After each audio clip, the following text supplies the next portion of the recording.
एक बार की बात है, मछलियों का एक व्यापारी नदी के करीब ही अपने आलीशान बंगले में रहता था। उसके दो बड़े प्यारे लेकिन बहुत ही नटखट बेटे थे। एक बार उसने घाट पर बेकार पड़ी अपनी कुछ नावों को पेंट कराने का सोचा। अगले दिन सुबह सुबह बाजार से एक पेंटर बुलवाया गया। व्यापारी ने उसे नावें दिखाईं और काम समझाकर अपने धंधे पर निकल गया। जब वो दोपहर को लौटा तो घर के बाहर लगी भीड़ देखकर घबरा गया। उसके दोनों बेटे काफी देर से गायब थे और बहुत खोजने पर भी नहीं मिल रहे थे। रो रो कर बच्चों की माँ की हालत भी खराब हो गई थी। तभी व्यापारी को पेंटर का ख्याल आया। वह उस स्थान पर गया जहाँ वो नावें पेंट कर रहा था। पेंटर अपना काम पूरा करके जा चुका था। व्यापारी ने देखा कि उसने जितनी नावें पेंट करने को दी थीं, उसमें से एक नाव गायब थी। व्यापारी के दिल की धड़कनें तेज हो गईं। वह समझ गया कि उसके दोनों बेटे ही नाव लेकर नदी में चले गए हैं। उसने फौरन कुछ नाविकों और गोताखोरों को इकट्ठा किया और अपने बच्चों को खोजने के लिए नाव पर सवार हो गया। अभी वो कुछ ही दूर गया था कि उसे दूर से एक नाव आती हुई दिखाई दी। थोड़ा करीब आने पर साफ हो गया कि ये उसी की नाव थी और उसमें बैठे उसके दोनों बेटे सुरक्षित थे। व्यापारी ने गहरी सांस ली और तेजी से अपनी नाव उनकी तरफ ले गया। अपने पिता को देख बच्चे डर गए, क्योंकि उन्हें पता था कि बिना किसी से पूछे उन्हें नाव ले जाने की अनुमति नहीं थी। डरते डरते वे अपने पिता के करीब आए, पर पिता ने उन्हें डांटने की बजाय गले से लगा लिए। आकार किनारे पर बच्चों की माँ और अड़ोस पड़ोस के बहुत से लोग उनका इंतजार कर रहे थे। बच्चे नाव से उतरते ही माँ से लिपट गए। सभी के जाने के बाद व्यापारी बच्चों की नाव के करीब आया और गौर से उसे देखने लगा। इसके बाद उसने फौरन एक आदमी को पेंटर को लाने के लिए भेजा। जब रास्ते में पेंटर को इस घटना का पता चला तो वो काफी सहम गया।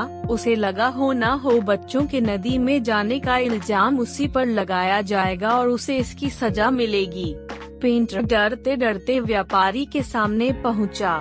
पढ़ें बदले की आग, हिंदी स्टोरी ऑन रिवेंज। उसे देखते ही व्यापारी ने प्रश्न किया, तुमने आज क्या क्या काम किया? जी, अपने जो नावें दिखाई थी मैंने बस उन्हें रंगने का काम किया। पेंटर थोड़ा हिचकते हुए बोला। तुम्हारी मजदूरी कितनी हुई? व्यापारी ने पूछा।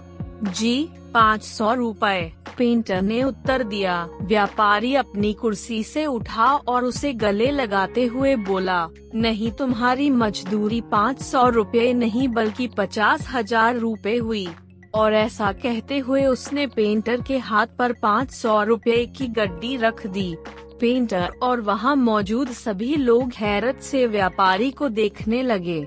किसी को कुछ समझ नहीं आ रहा था कि आखिर व्यापारी ऐसा विचित्र व्यवहार क्यों कर रहा है। इससे पहले कि कोई कुछ पूछता, व्यापारी ने सभी को संबोधित करते हुए कहा, आप लोग सोच रहे होंगे मैं ऐसा विचित्र व्यवहार क्यों कर रहा हूँ और 500 रुपए के काम के 50,000 रुपए क्यों दे रहा हूँ। ऐसा इसलिए क्योंकि आज इस पेंटर की वजह से मेरे दोनों बेटों की जान बच गई। दरअसल वे जिस नाव को लेकर नदी में गए थे उसमें एक छोटा सा छेद था, मगर नाव को पेंट करते वक्त इनकी नजर उस छेद पर पड़ी और इन्होंने बिना किसी से पूछे अपने आप उस छेद को भर दिया, जबकि ये न इनका काम था और न ही इन्होंने इसके कोई पैसे मांगे। अगर इन्होंने निस्वार्थ भाव से ये जरा सा काम नहीं किया होता तो शायद आज मैं अपने दोनों बेटों को खो चुका होता।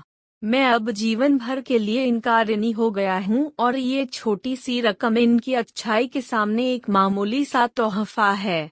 ऐसा कहते हुए व्यापारी ने अपनी बात पूरी की और वहाँ उपस्थित सभी लोग पेंटर के सम्मान में तालियां बजाने लगे। दोस्तों, वे कोई बहुत बड़ी चीजें नहीं होती जो एक आम इंसान को महान बनाती हैं, बल्कि वे छोटी छोटी चीजें होती नहीं जो हमें महानता तक ले जाती हैं। आज की इस दुनिया में जब ज्यादातर लोग सिर्फ अपना फायदा देखकर काम करते हैं, पेंटर का एक छोटा सा निस्वार्थ काम कितना महान बन गया। अतः इस कहानी से सीख लेते हुए हमें नेक कम करने के छोटे से छोटे अवसर को भी गंवाना नहीं चाहिए और खुद से ऊपर उठकर इस दुनिया को संवारने का प्रयास करना चाहिए।